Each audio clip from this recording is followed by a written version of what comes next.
اصلح لنا شاننا كله ولا تكلنا إلى أنفسنا طرفة عين اللهم واقعة كواقعة الوليد اللهم آت نفوسنا تقواها وزكها أنت خير من زكاها أنت وليها ومولاها اللهم إنا نسألك حبك وحب رسولك وحب من يحبك وحب عمل يبلغنا إلى حبك اللهم اجعل حبك حب إلينا من أنفسنا وأهلنا من الماء البارد کوئی تجھ سے کوئی کچھ مانگتا ہے الہی میں تجھ سے طلبگار تیرا تو کر بے خبر ساری خبروں سے مجھ کو الہی رہوں خبردار تیرا آپ چاہیں ہمیں یہ کرم آپ کا نام چاہنے کے تو قابل نہیں یا اللہ ہم دور افتادوں کو اپنے نزدیک فرما ہم ناآشناؤں کو اپنا ولی فرما ہم لومڑیانہ چالوں والوں کو اپنے راستے کا شیر نر فرما یا اللہ اپنا قرب خاص نصیب فرما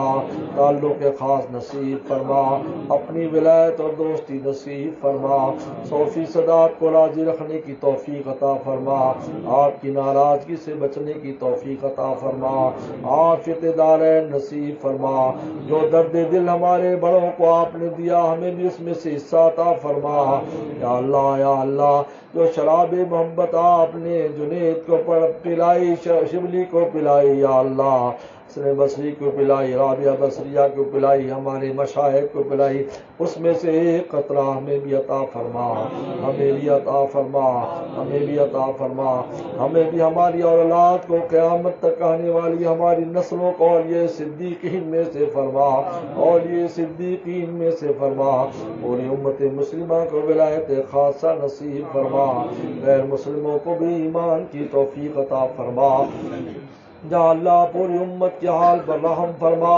مخلوقات پر رحم فرما مخلوقات پر رحم فرما یا اللہ ہماری بھی پوری مخلوقات کی کوتاہیوں کو معاف فرما یا اللہ پانی کے عذاب کو مرتفع فرما پانی کے عذاب کو مرتفع فرما زمینوں کو حکم فرما پانی کو نکل جائیں آسمان کو حکم فرما پانی کو روک دیں یا اللہ جو بے گھر بے در ہو گئے ان کی مدد فرما نصرت فرما یا اللہ مدد فرما یا اللہ پوری امت مسلمہ کی مدد فرما پاکستان کے اہلیان پاکستان کی مدد فرما یا اللہ ہمارے پورے ملک میں امن و امان پیدا فرما اہل کراچی میں یا اللہ اس کراچی میں امن و امان پیدا فرما ہر شر شرارت کو یہاں سے دور فرما ہر طرح کی خیر یہاں سے جاری فرما یا اللہ رحم اور کرم کا معاملہ فرما اللہ مساجد خانقاہیں مدارس مراکز سب کی حفاظت فرما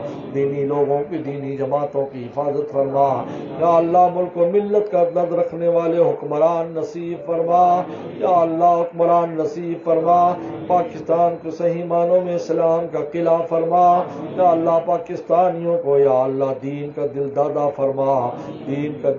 فرما اسلام پر چلنے والا فرما یا اللہ ہماری خانقاہ جتنی خانقاہیں بن رہی یا اللہ کوئٹہ خانقاہ جہاں بھی کوئی خانقاہیں بن رہی یا اللہ سب کو یا اللہ کامیاب فرما یا اللہ درد دل میرے شیخ شاہ کی مختر صاحب کے درجات کو بلند فرما ان کے درد دل پھیلانے کے لیے ان خانقاہوں کو استعمال فرما یا اللہ اپنے عشق و محبت کو عام اور تام فرما رسول اللہ صلی اللہ علیہ وسلم کے عشق و محبت کو عام اور تام فرما ہمارے دل کو اپنے اور اپنے محبوب کی محبت میں مبتلا فرما ہر غیر کو ہمارے دل سے دور فرما عافیت کا معاملہ فرما رحم کا معاملہ فرما یا اللہ ہم میں سے کسی کو محروم نہ فرما ہماری اولادوں کو محروم نہ فرما یا اللہ ہمارے جتنے دوست احباب ہیں یا اللہ حاضرین غائبین حاضرات غائبات سب کو تو اللہ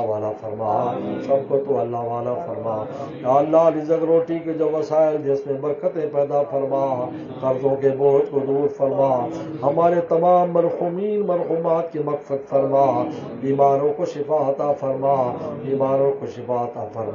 پریشان دوستوں کی پریشانی دور فرما یا اولادوں کو نیک صالح اولاد عطا فرما اولاد والوں کے اولادوں کو نیک صالح مطیع فرما بردار فرما یا اللہ ہماری اولادوں کو علم نافع عمل مقبول عطا فرما، علم نافع عمل مقبول عطا فرما، جن بچے بچیوں کے رشتے نہیں اچھے اچھے جوڑ عطا فرما، جن کے رشتے ہو گئے گھروں میں امن سکون پیدا فرما، یا اللہ جو مانگا ہے وہ بھی عطا فرما، جو نہ مانگ سکے وہ بھی عطا فرما۔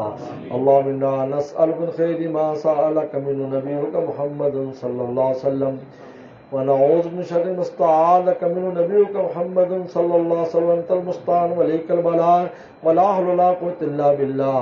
اللهم انا نسألك بأنك الله الذي لا اله الا انت الاحد الصمد الذي لم يلد ولم يولد ولم يكن له كفوا احد، ربنا تقبل منا انك انت السميع العليم۔ صلی اللہ تعالی علی خیر خلقہ محمد وآلہ وصحبہ اجمعین۔